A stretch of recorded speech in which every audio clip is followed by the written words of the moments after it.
Good morning, friends. I wanted to review this article because Mr. Rosenberg here is a really good analyst and someone who's typically writes articles based on fact, more fact and less opinion.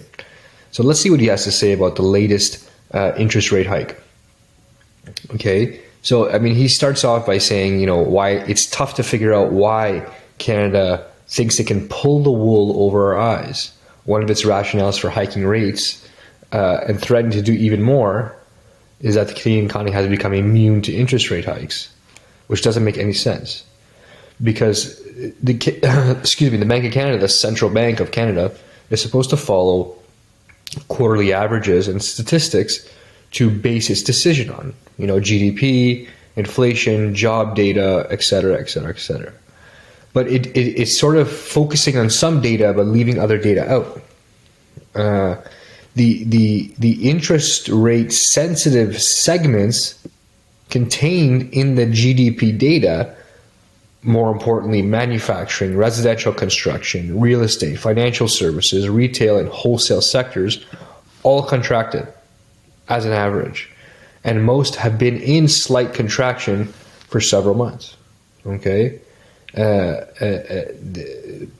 Residential construction overall, that's the most sensitive, has fallen most. The wholesale trade industry is down. So a lot of things are down. Residential construction, the most credit sensitive at all, sagging 1.1% in March and is riding a 5-month losing streak. So it seems like they're achieving their goal of getting control of inflation, but it doesn't seem to be enough.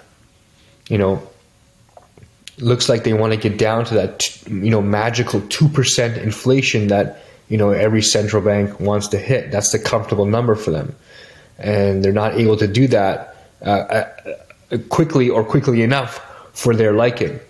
But what's interesting is, and I'll find the chart for the next video, is that this is the most interesting part, is that if you read the data, the vast majority of the remaining inflation left in our economics, the biggest chunk is due to interest rate hikes. So by raising interest rates, you're adding fuel to the inflation. Imagine that. So the biggest item we all have to service is our mortgage. And for many, many millions of Canadians, our mortgage costs have gone up. And that's the biggest inflation piece we're having to deal with. So by raising rates, you're actually adding to the inflation. So this circle doesn't make a lot of sense.